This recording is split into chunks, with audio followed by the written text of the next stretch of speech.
Nông tiền kia toàn sẽ ba. Ai dối đủ. Nè,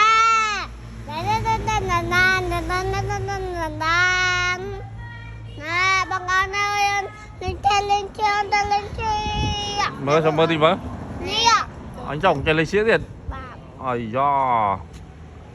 Ôi, ăn trúng tiền. Lôi mẹ. Ai da, ăn trúng tiền. Anh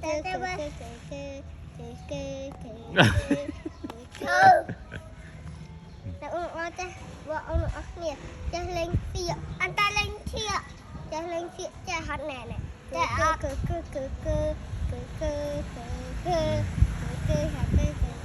anh chơi lên chia chơi hết nè chơi lên chia chơi hết thôi thì anh tay